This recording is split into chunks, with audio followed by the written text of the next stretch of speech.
안녕하세요. 비서, 자격증 강의를 하고 있는 미스케롯입니다. 이번 시간도 저번 시간에 이어서 우리가 비서 실무, 그쵸? 비서 실무 파트를 학습을 하고 있고요. 그 중에서도 대인관계 업무, 대인관계 업무 중에서 이번에는 세 번째 시간이죠. 그렇기 때문에 그 파트에 대해서 이제 학습을 하고 이번 시간이 지나고 나게 되면 일정 및 출장 관리로 넘어가게 되겠습니다. 우선은 세 번째, 인간관계에 관련된 파트예요. 사실 이제 인간관계다 이런 부분은 제가 첫 시간에서도 한번 말씀을 드린 적이 있었어요. 사실 직장인들한테 아무리 연차가 쌓이고 뭐 프로다 하는 직장인들한테도 가장 뭐가 힘드냐, 직장 생활하면서 뭐가 힘드냐라고 묻는다면 1위부터 2위까지는 다 인간관계에 포함이 된다라고 말씀을 드렸어요. 그래서 제가 스트레스 관리 때도 좀 말씀을 드렸었지만 내가 단체 생활이라든가 조직 생활이라든가 하는데 내가 인간관계 관련돼서 계속 문제가 있어서 쉽지 않다, 너무 힘들다, 나한테만 왜 이런 일이 일어날까 이런 생각을 하신다라고 하면 그거는 지위 고하를 막론하고 누구나 힘들게 느끼는 부분 중에 하나가 인간관계다라고 말씀을 좀 드렸습니다. 그런데 또 중요한 사실은 뭐냐면 우리는 이제 비서를 하고 있기 때문에 비서 같은 경우는 업무 특성에 대해서 제가 말씀드렸지만 대부분의 업무가 그렇죠. 90% 이상이 인간관계, 사람과 관련된 업무를 하는 데다가 그 중에서도 또 90% 정도가 한 사람하고만 그렇죠. 한 사람하고만 계속 업무를 해야 되는 특성이 있기 때문에 그 부분으로 좀 스트레스를 많이 받는다, 해소하는 방법을 아셔야 된다. 뭐 이런 부분들을 좀 말씀을 드렸습니다. 그래서 개인적으로 한 사람 하고만 일하는 부분들도 있지만 나머지 5%는 뭐냐? 다양한 계층의 사람을 상대하게 되기 때문에 인간관계에서 고도의 기술이 요구되게 되는 부분이 있습니다. 그래서 직무의 특성상 보통 자기의 연령대보다는 뭐 연령이라든가 직급대보다는 고위의 상사를 보좌하기 때문에 동료들, 비슷한 나이대에 있는 동료들로부터 좀 소외당하는 부분들이 좀 있을 수 있고요. 그렇다고 해서 너무 친하게 지내게 되면 어쨌든 비서는 소문이 많다라고 말씀을 좀 드렸었는데 그래서 소외당하기도 쉽고 상사의 지위와 권력을 내 걸로 좀 동일시해서 내 위치를 정확하게 파악하지 못하고 행동하게 되는 오류에 빠지기도 쉽기 때문입니다. 그래서 내가 실질적으로 뭐 그런 직급이라든가 이런 부분들에 대해서 행사하려고 하지 않아도 이미지라든가 이런 부분들이 그렇게 만들어질 수 있기 때문에 항상 조심해야 되는 부분들이 있고요. 그리고 또 우리 같은 경우는 의사 전달의 통로죠. 결정권자가 아니다라고 말씀을 드렸었는데 그렇기 때문에 조직 내 상황을 상부에 정확히 알려야 되고 상부의 입장하고 이제 하부의 입장, 그 다음에 전달을 하고 서로 커뮤니케이션을 하게 되는 그런 여러 가지 역할을 하게 됩니다. 그렇기 때문에 상사와의 인간관계나 뭐 동료와의 인간관계 이런 부분들이 원만한 비서가 아니면 중간의 통로 역할을 효과적으로 수행하기가 좀 쉽지가 않은 부분들이 좀 있습니다. 그래서 첫 번째로 우리가 이제 임원 및 조직 구성원과의 관계 중에서 임원과의 인간관계에 대해서 얘기를 좀 해볼 거예요. 요 범위 같은 경우는 신규 범위예요. 신규 범위라서 전에는 조직 구성원과의 관계 정도만 들어갔다라고 한다면 올해부터는 임원과의 인간관계가 새로 들어가게 됐습니다. 그 전까지 사실 왜 임원과의 관계라든가 이런 부분들이 시험에 안 나왔었는지 정말 의문이 됐던 그런 파트 중에 하나예요. 사실 비서 업무를 하면서 대부분의 업무가 임원하고 그렇죠 상사하고 함께 하는 업무가 굉장히 많다라고 말씀을 좀 드렸었는데 이 부분에 대한 문제가 좀 조심스러워서 그런지 모르겠지만 지금까지 문제가 나오지 않았던 부분들이 있고 뉘앙스는 좀 풍겼었던 부분이 있었어요. 근데 이렇게 대놓고 출제 범위다 이렇게 된 거는 이번이 처음이죠. 그래서 임원과 비서와의 관계가 존경과 신뢰의 관계로 이루어지는 것이 이상적인데 이를 위해서 비서는 임원의 이제 업무 영역에 필요 이상으로 개입하는 건 좀 안 되고요. 이제 뭔가 사전에 합의됐다든지 아니면은 권한이 이양된 업무에 대해서 융통성을 좀 발휘하셔가지고 업무를 하시는 게 좋고요. 비서 같은 경우는 뭐 성숙한 태도로 임원의 단점이라든가 실수, 사람은 다 누구나 실수하죠. 그리고 누구나 단점이 있기 때문에 조용하게 이제 보완하고 해결하고 이런 부분들을 항상 생각하고 행동하셔야 되고요. 임원의 업무라든가 성격을 좀 잘 이해하고 항상 임원의 입장에 돼서 생각하고 행동하는 것이 필요합니다. 그런데 임원의 입장에 돼서 생각하고 행동하는 것이 필요한 것이지 이렇게 내가 마치 임원인 것처럼 행동하는 것은 안 된다 말씀을 드렸었죠. 그래서 이 부분에 대해서는 꼭 주의하셔가지고 생각을 하셔야 되는 부분 중에 하나다라고 좀 말씀을 드리겠고요. 그 다음에 임원의 부하 및 타 부서와의 관계에 대해서 좀 학습을 할게요. 비서는 임원으로부터 명령을 전달하는 경우에 정중함과 임기응변적인 재치, 임기응변이라는 얘기가 굉장히 많이 나오죠. 왜냐하면 중요하기 때문에 정형화되지 않은 업무가 바로 업무, 비서 업무의 특성이라고 말씀드렸었죠. 그리고 임원의 부하 또는 직접 접촉이 없는 부서에 소속된 사람들에게도 회사 내외에서 마주치게 되면 먼저 인사하고 그리고 작은 일에도 항상 주의를 해줘야 되는 그런 부분들 신경 쓰셔야 되고요. 선배를 존중하는 태도를 가지고 또 지도도 잘 받으셔야 되고 또 그게 내 생각하고 다르다라고 해도 처음에는 종류의 방법에 따라서 일을 처리하지만 내가 상당한 책임을 가지고 업무를 수행하게 됐을 때 그쵸? 그때는 좀 개선을 시도하는 것이 좋겠죠. 이게 창의적인 업무인 거죠. 그 다음에 선배들 중에서 존경하고 내가 자신의 미래에 되고자 하는 롤모델이 있는 선배가 있어요. 그래서 인생의 선배를 직장에서 찾아서 도움이라든가 조언을 구할 수 있다면 더욱더 바람직한 부분이 되겠고 또 스트레스를 해소할 수 있는 사실 방법이 될 수도 있다. 이 부분을 좀 알아두시면 좋을 것 같고요. 그 다음에 동료와의 관계. 비서의 이제 직무 성격상 조직 내의 고위 직급자와 주로 근무를 하게 된다라고 말씀을 드렸는데 일반 직원에 대해서는 일반 직원에 대해서는 아무래도 나도 모르는 사이에 불친절하게 대한다는 오해를 받기가 좀 쉬운 부분들이 좀 있어요. 그렇기 때문에 일반 부서의 사원들과도 직장 내 모임이라든가 취미 활동 등을 통해서 폭넓은 인간관계를 형성하면 좋은데 중요한 거는 뭐냐?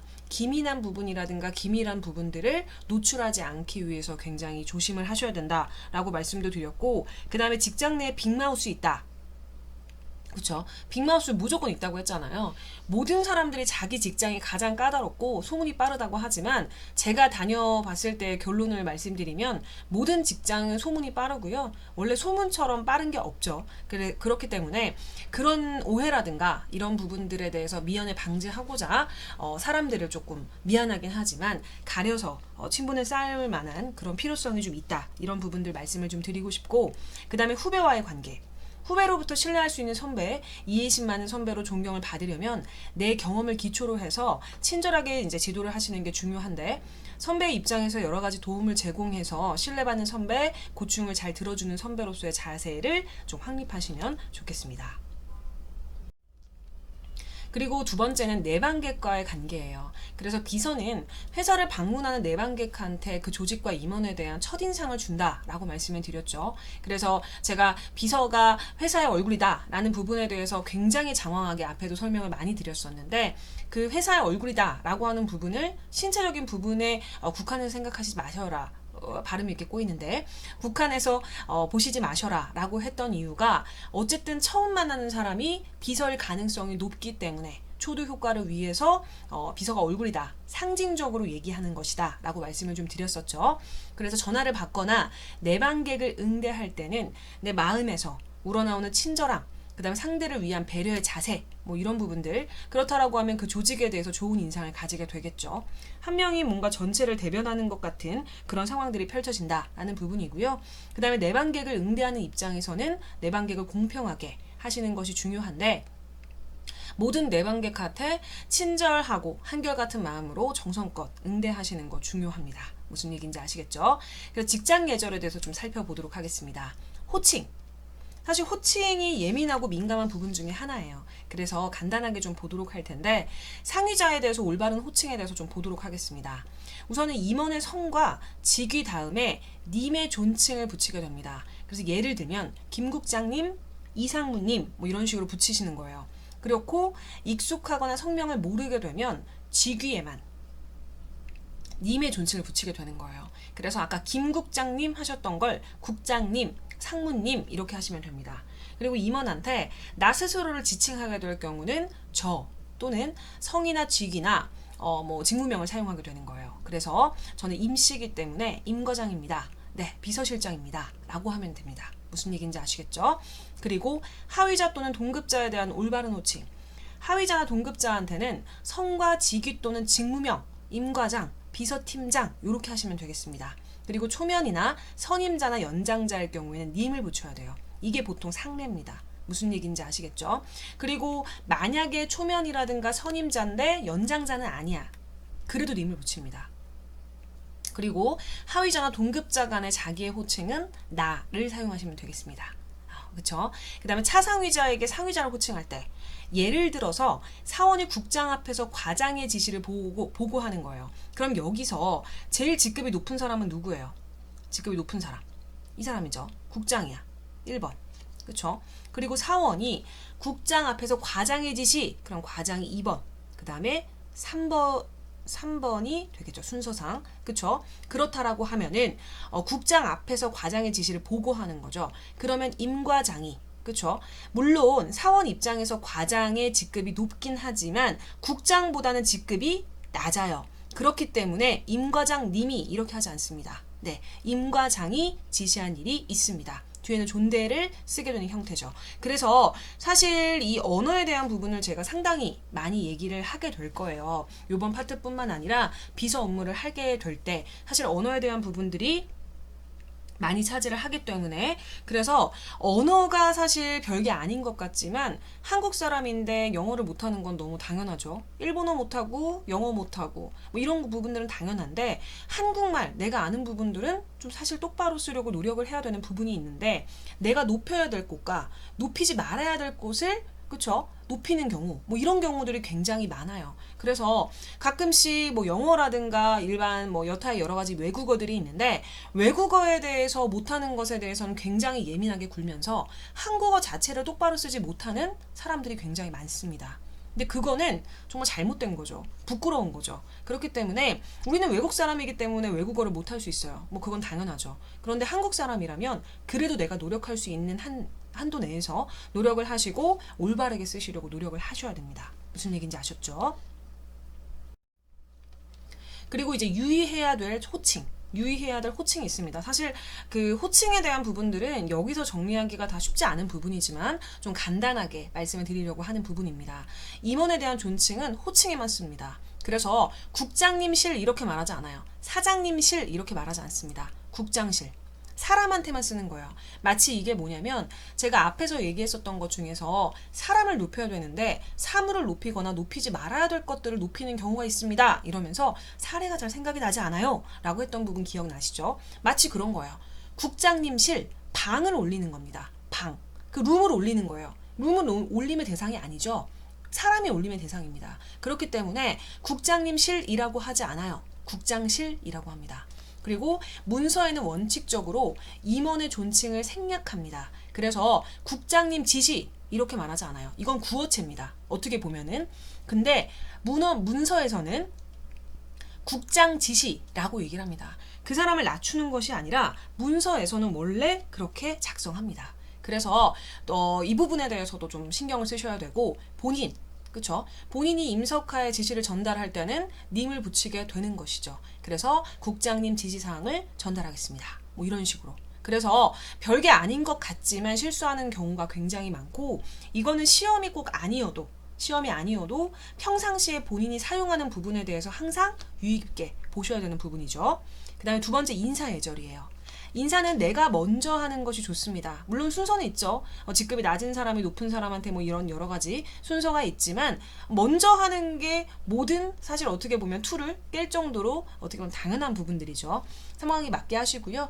가장 좋은 거리는 6보 정도 앞이에요. 그래서 가끔씩 왜 굉장히 긴 복도에서 저 멀리서 이렇게 내가 인사를 해야 될 사람이 왔어요. 근데 눈은 살짝 마주친 것 같아.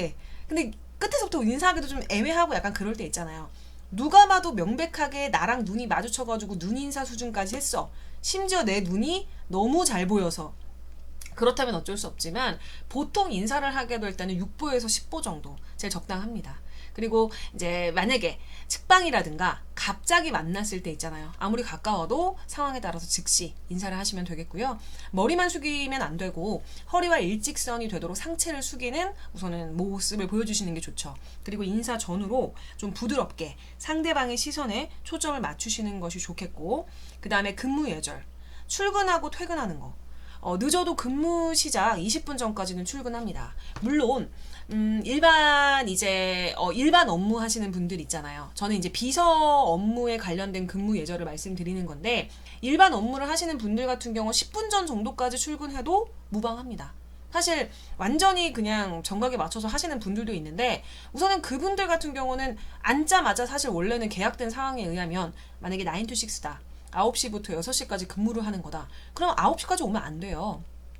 회사에서 계약을 한 건 뭐냐면은 9시부터 일을 해라 라는 부분인 거지 9시까지 출근해라 라는 부분이 아닙니다. 네, 무슨 얘기인지 아시겠죠? 내가 만약에 컴퓨터로 이러닝을 하려고 해. 그러면은 내가 9시에 수업을 시작을 해요. 그럼 9시에 컴퓨터에 앉으시는 분 있으신가요? 없으세요. 우리가 학교에서도 비대면 수업할 때, 웹엑스라든가 줌으로 수업할 때 9시부터 수업이야. 9시에 앉는 사람 아무도 없습니다. 네, 9시에 앉으면 우선 지각이잖아요. 그쵸? 지각이죠. 9시에 수업이면 최소한 55분에는 컴퓨터 부팅을 시작하죠. 그쵸? 그리고 제가 이제 이러닝으로도 많이 이제 웹엑스로도 수업을 해보면, 만약에 9시 정각의 수업이다. 그러면은 저는 보통 8시 55분에 이제 들어가요. 제가 또 너무 일찍 들어가가지고 그 강의실에 있으면 좀 약간 그렇잖아요. 그쵸? 그렇기 때문에 저는 한 55분쯤에 들어가거나 아니면 57, 58분쯤에 들어가요. 또 들어가서도 항상 뭐라고 말씀드리냐면, 수업은 5분 정도 있다가 수업을 할 테니까 좀 자유롭게 준비하시고 9시 5분까지 자리로 돌아오시면 됩니다. 이렇게 얘기를 합니다. 무슨 얘기인지 아시겠죠? 그럼에도 불구하고 학생분들 같은 경우는 이제 룸을 이제 켜놓으면 보통 10분 전, 5분 전 정도쯤에 이렇게 입장을 하시더라고요. 그래서 이제 출근과 퇴근할 때 늦어도 근무 시간 20분 전까지는 출근하시는 게 좋아요. 정리할 것도 있고, 혹시나 변수가 있을 수 있잖아요. 부팅이 안 될 수도 있고, 문제가 생길 수도 있고, 그리고 차를 타고 오다가 사고가 날 수도 있고, 그리고 요즘 같은 시대는 또 코로나 시대잖아요.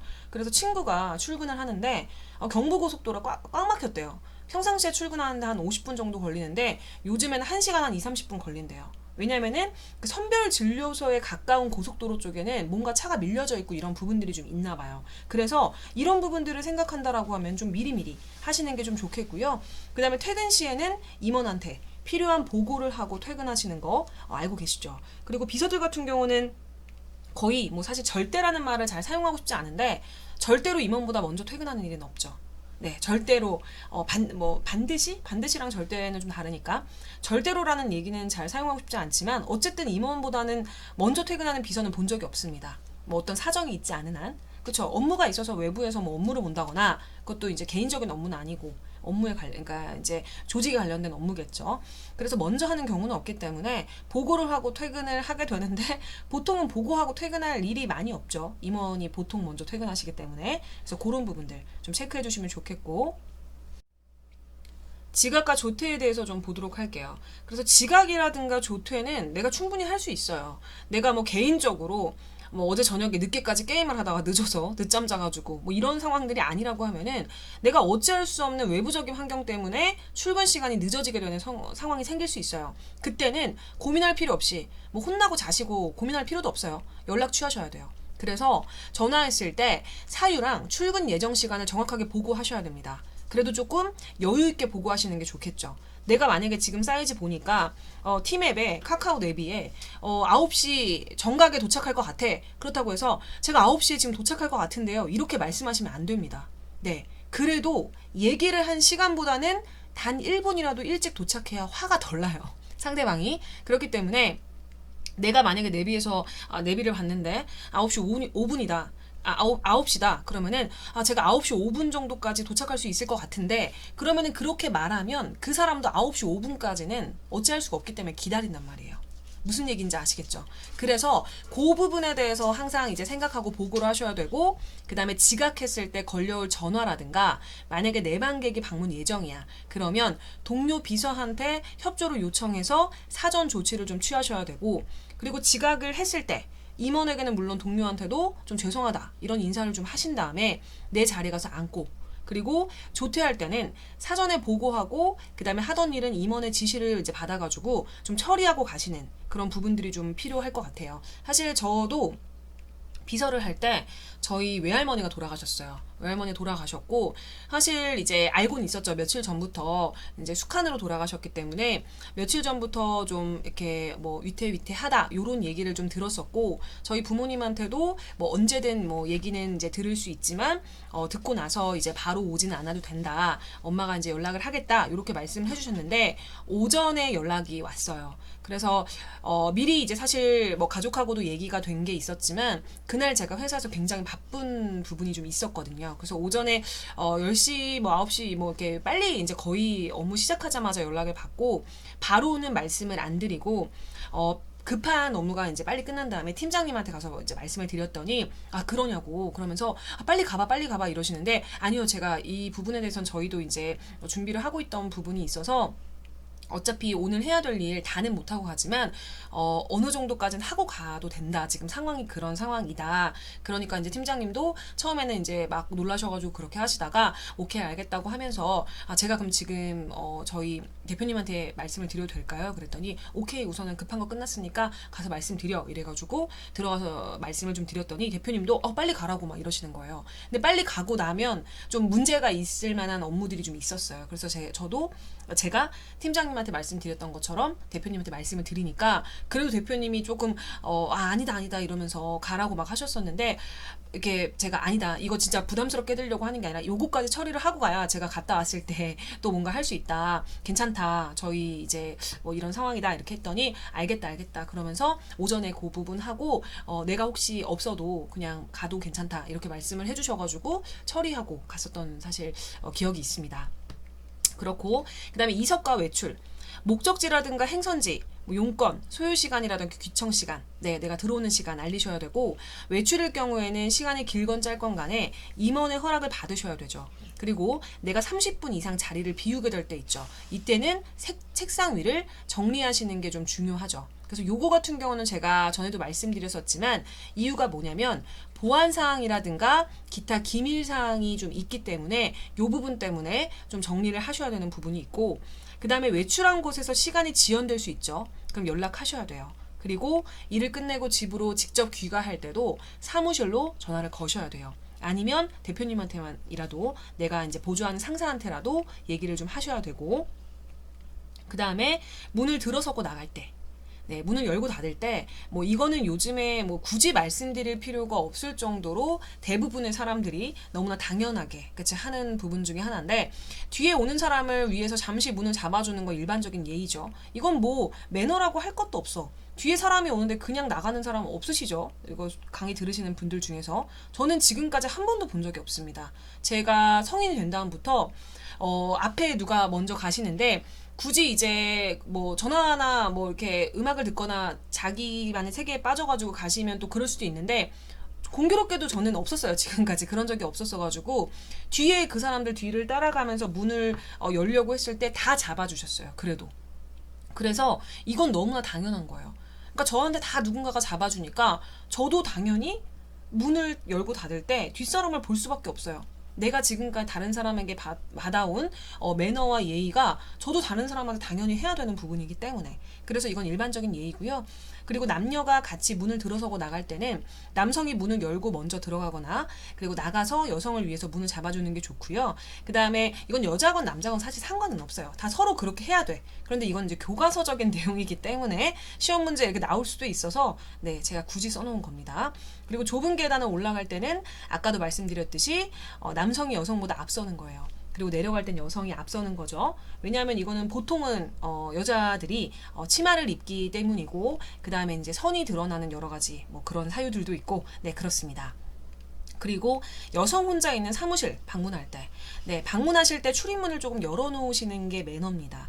그리고 경우에 따라서는 공공장소에서 만나는 것이 좋고요. 만약에 반대로 남성이 여성 손님의 방문을 받았을 때도 사실 동일하게 하셔야 되는 부분이에요. 그래서 센스 있게 문을 열어놓으시는 건 너무나 중요하겠다. 이런 부분들도 좀 체크하시면 좋을 것 같고요. 그 다음에 갈등 및 스트레스 관리에 대해서 좀 얘기를 할 거예요. 사실 전에도 좀 말씀을 드렸던 부분이죠. 스트레스 관리.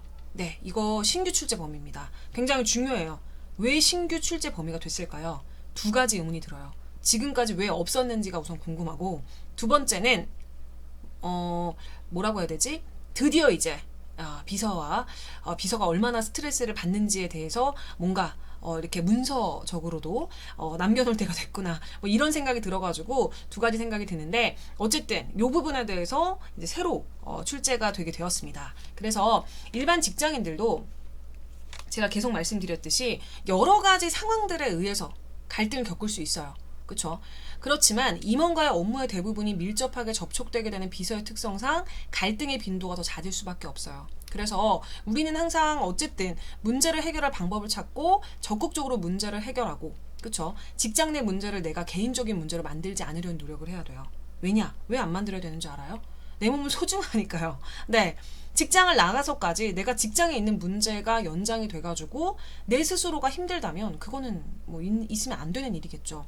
그리고 갈등을 유발하는 임원이라든가 동료, 부하 팀원, 여러 주체들의 기대치에 대해서는 좀 세밀하게 이해하고 관리할 필요가 있어요. 내가 나를 위해서. 무슨 얘기인지 아시겠죠? 그래서 첫 번째는 임원과의 갈등이에요. 임원에 대한 나의 기대치를 좀 내가 조절해 줄 필요가 있습니다. 이렇게 되면 이 부분에 대한 것이 많이 경감이 돼요. 그리고 또 임원 역시 부족한 사람일 수 있고, 그리고 내 고객이기도 하고, 이 고객이라는 의미는 어떤 의미냐면 B2C 회사에서 내가 무슨 서비스를 하게 되는 상대방을 얘기하는 것이 아니야. 내가 물건을 파는 상대를 얘기하는 게 아니야. 이거는 내부 고객과 외부 고객이 있어요. 고객이라고 하는 부분에 대해서는. 그렇기 때문에 여기서 말하는 고객은 제가 펜을 잠깐 켜볼게요. 고객이라고 하는 건 어디다 쓸까요? 여기다 쓸까? 내부 고객하고 외부 고객으로 나뉘어요. 외부 고객. 회사를 기준으로 본다라고 하면 내부 고객은 뭐예요? 회사가 기준이다라고 하면 회사 안에서 나와 함께 근무하고 있는 사람들이 내부 고객이에요. 무슨 얘기인지 아시겠죠? 회사 안에서 만나게 되는 수많은 사람들, 동료, 상사, 그죠? 나의 임원, 그쵸? 다 내부 고객입니다. 그리고 외부 고객이다라고 한다면 누구예요? 내가 회사와 이해관계가 있는 모든 이해관계자들이 외부 고객입니다. 그래서 뭐 외부의 임원이 될 수도 있고요. 비서가 될 수도 있겠고요. 그 다음에 우리 회사와 거래하는 거래처가 될 수도 있겠고요. 무슨 얘기인지 아시겠죠? 그렇기 때문에 고객이라고 하는 부분은 내부 고객하고 외부 고객은 나뉘게 되는데 우리는 내부 고객이 나와 함께 업무를 보고 있는 사람이다. 이렇게 보시면 될 것 같아요. 그래서 어쨌든 임원과의 갈등을 말씀드리다가 이 부분을 좀 말씀을 드렸는데 그래 나의 고객이고 내가 관리해야 될 대상이라는 점을 인지해야 되죠. 그래서 임원과의 신뢰를 튼튼히 쌓아나가는 거가 굉장히 중요하고 이런 노력을 지속적으로 한다면 갈등 요소가 있어도 좀 효율적으로 관리하는 것이 상대적으로 쉽겠죠. 그리고 동료와의 갈등이에요. 알아서 해줄 거 기대하시면 안 됩니다. 난 알아서 해주나요? 그렇죠. 그래서 현실적인 기대치를 분명하게 정해요. 그리고 그 의사를 전달하는 것이 필요합니다. 알아서 해줄 거를 기대하기보다는 내가 협력이 필요하다, 코어가 필요하다. 그러면 내가 먼저 협조를 정확하게 구하셔야 됩니다. 정확하게 자신의 의사를 전달하지 않은 상태에서 상대방이 나의 마음을 읽어줄 거라고 생각하는 건 잘못된 생각이에요. 그거는 나의 가족이나 나의 남자친구나 나의 여자친구에게 바랄 부분인 거지 그거를 나의 동료에게 바랄 부분이 아닙니다. 물론 이제 나중에 친해지게 돼서 눈만 봐도 그쵸 서로의 의견을 알고 이러면 되겠지만 그 전까지는 쉽지 않다라는 거죠. 그래서 서로의 입장과 처지에 대해서 이해하고 조율한다고 생각하면서 이제 동료를 대하게 되면 갈등을 좀 줄일 수 있고요. 그때 유의해야 될 거는 감정의 노출을 최대한 절제해야 된다는 거예요. 왜냐? 갈등에서 아시겠지만 감정이 개입되기 시작하면 그 문제는 이미 초반에 어떤 부분 때문에 갈등이 시작되냐가 중요한 것이 아니라 나중에 감정적으로만 대하기 때문에 합리적인 해결 자체가 쉽지 않습니다. 분명히 처음에는 그 정도까지의 문제가 아니었어요. 그런데 만약에 감정이 개입되게 되면 처음에 문제는 잊어버려. 내가 이 사람하고 왜 갈등이 생겼는지도 잊어. 그리고 나중에 감정이 상하는 거는 처음에 갈등 때문에 상한 그 부분 때문이 아니라 감정적으로 서로 문제가 생긴 것에 대해서 더 사실 고도화되는, 이제 고조되는 그런 부분들이 생기게 되는 것이죠. 무슨 얘기인지 아시겠죠? 그리고 이제 부하 직원과의 갈등. 부하 직원. 그래서 이 관계에 있어도 사실 이제 임원이라든가 동료 대할 때랑 비슷해요. 그래서 팀원들이 어떤 기대를 가지고 있고 그리고 어떨 때 불만인지 이거는 어떻게 알 수 있어요? 임원과 나의 관계에서 유추가 돼요. 나만 임원한테 섭섭한 마음을 갖고 나만 임원한테 뭔가 혼나고 그리고 나만 임원에 대해서 이게 감정적으로 폭발하고 이러는 게 아니란 말이에요. 나의 부하 직원도 나에게 그럴 수 있어요. 내가 임원에게 폭발하고 어떠한 감정이 있다고 해서 내가 임원한테 상사에게 그 부분 노출하나요? 나의 부하 직원도 나에게 노출하지 않지만 그 속은 아무도 몰라요. 무슨 얘기인지 아시겠죠? 그래서 팀원들에 있어서는 명확한 업무 지시가 중요하다는 거예요. 뭐 대충 뭐 이런 식으로 하시면 안 돼요. 문제가 생겼을 땐 더 커진다는 얘기죠. 그리고 평가의 기준 제시가 정확하게 필요합니다. 그리고 어떻게 하면 그들의 마음을 얻을 수 있을 것인지에 대해 생각하면서 부드럽고 뭔가 감성적인 터치로 접근하게 되면 갈등은 효율적으로 관리된다라고 얘기하죠. 여기서의 키는 그거예요. 정확한 제시가 필요해요. 사실 요즘에 뭐 MZ세대다 뭐다 이렇게 얘기를 보통 하게 되는데 MZ세대와 그 전에 기존 세대가 가장 많이 부딪히는 부분이 바로 이거라고 얘기하더라고요. 기준 제시. 평가의 기준 제시와 명확한 업무 지시와 피드백에 대한 부분 때문에 상당 부분 많은 갈등이 있대요. 근데 그거는 그럴 수밖에 없는 게 사실 이제 기존 세대라고 하면 70년대 이제 이상 세대를 말하게 되는데 79년생들까지 얘기를 하게 되는데 사실 그들 세대 같은 경우는 저도 정확하게 얘기하기는 어렵지만 뭔가 이렇게 인정적인 부분들 그 다음에 이제 뭐 여러 가지 일도 일이지만 사실 끈끈한 약간 정 같은 부분들도 업무에 다 이제 많은 것들이 이제 포함이 돼 있었어요. 그리고 나서 이제 80년대생들부터 우리가 MZ세대라고 얘기를 하게 되는데 어떻게 보면은 80년대생들은 또 뭐 그냥 그저 그렇다고 쳐도 90년대생들부터는 굉장히 정확한 부분에 대한 개인의 여러 가지 생활에 대한 부분들이 굉장히 틀이라든가 기준이 명확하게 나눠져 있단 말이에요. 근데 그렇지 않은 70년대생들과 그렇지 않은 MZ세대가 이 부분에서 엄청나게 부딪히는 거예요. 그렇다 보니까 이 부분이 사실 어떻게 보면은 이번에 우리가 새로 스트레스 관리에서 시험에 포함이 되기도 했지만 이 부분이 사실 MZ세대랑 이렇게 어느 정도 콜라보가 돼서 시험 문제가 나올 가능성이 좀 높습니다. 서로가 이해하기가 쉽지가 않아. 서로가 이해를 안 하고 싶은 게 아니라 너무 뭐라고 하죠? 사고 방식이 다릅니다. 네, 사고 방식이 다르기 때문에 이 부분들이 사실 어떻게 보면은 제가 봤을 때 문제 좀 나오지 않을까 뭐 이런 생각이 좀 되고요. 그 다음에 직장에서 겪게 되는 갈등에 대해서 이러한 생각의 틀을 가지고 이제 살펴보면 갈등을 효과적으로 관리할 수가 있는데 거기에 더해서 사람마다 서로 이제 다르게 되는 이제 다른 기질이라든가 아니면 커뮤니케이션 스타일이 있죠. 그래서 그거를 좀 이해하고 대응하게 되면 조직에서 새롭게 마주하게 되는 갈등의 감소와 좀 스트레스 관리에도 도움이 되게 되겠죠. 그래서 지피지기면 백정백승이다 뭐 이런 얘기 들어보셨죠. 우선은 상대방을 정확하게 파악을 하셔야 그 문제점이 일어났을 때 돌파할 수 있는 돌파구가 보이는 거예요.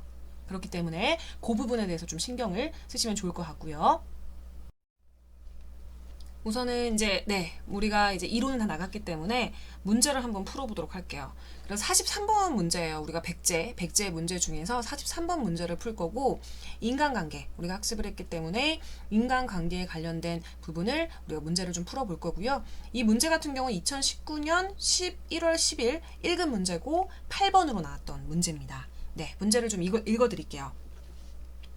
비서 A는 회장 비서로 3년 차고 비서 B는 사장 비서로 6개월 전에 입사를 했습니다. 둘은 같은 층에서 근무를 하고 있는데 다음 예시 중 원만한 인간관계를 위한 비서의 행동으로 가장 적절한 것을 고르시오입니다. 그래서 1번을 좀 볼게요.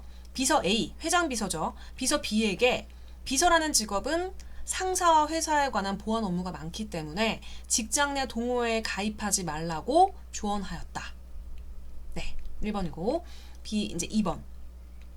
비서 B는 A가 입사 선배고 상사 직위도 높기 때문에 A의 지시를 따르기로 하였다.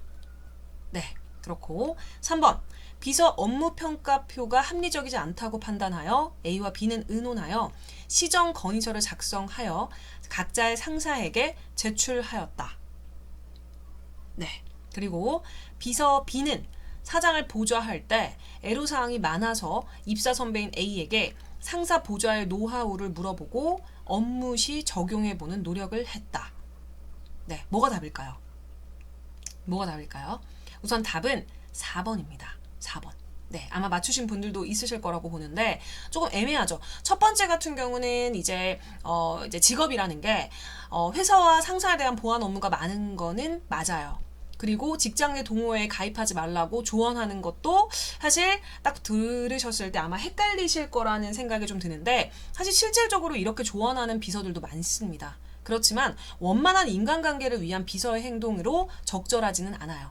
네, 웬만하면 동호회 같은데 사실 가입하지 말라고 이론과 현실은 좀 다르지만 사실 현실에서는 웬만하면은 가입하지 말라고 조언은 합니다. 네, 조언을 하고 만약에 하더라도 아마 동호회 활동을 할 만한 시간이 안 될 거예요. 그리고 그런 데서 만약에 하게 되면은 말도 맞아요. 그 상사라든가 회사에 대한 보안 업무에 대해서 노출이 될 수 있기 때문에 비서팀 내에서는 웬만하면 하지 말라고 하지만 원만한 인간관계를 위한 비서의 행동으로 적절하진 않습니다. 네, 현실하고 어쨌든 이론 다르다라고 좀 말씀을 드리겠고, 그 다음 비서 B 6개월 전에 입사했죠. A가 입사 선배고 상사의 직위도 높기 때문에 A의 지시를 따른다. 이거는 사실 따르는 것은 따르지만 이렇게 무조건적으로 A가 하는 모든 행동을 따를 필요는 없어요. 왜냐? 비서 B는 주로 내가 근무하게 되는 나와 가장 커뮤니케이션 많이 하는 사람 누구예요? 사장이에요. 그러면은 사장하고 합을 맞춰야 될 필요가 높은 거지, 사장보다 직급이 훨씬 낮은 비서 A의 모든 지시를 따르는 것은 말이 안 됩니다. 그러니까 회장은 회장인 거지 비서 A가 회장 비서인 거지 그 사람은 회장은 아니죠. 그렇기 때문에 이건 절대 안 돼요. 결정권자가 아닙니다.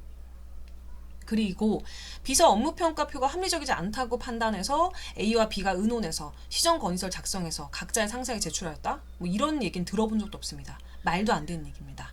네, 말 같지도 않은 얘기고, 비서 B는 사장을 보좌할 때 애로사항이 많아서 입사 선배인 A에게 상사 보좌의 노하우를 물었다. 적용해 보려는 노력을 했다. 이거는 너무나 적합한 부분인 거죠. 그래서 아까 미래의 뭔가 롤모델 혹은 뭐 직장 동료, 직장 상사한테 도움을 청한다 라고 하는 부분을 이론적으로 좀 말씀을 드렸는데, 이 부분이 바로 거기에 해당이 된다. 이렇게 보시면 좋을 것 같아요. 그래서 43번의 답은 4번입니다. 네, 그래서 오늘도 학습이 이렇게 마무리가 됐고요.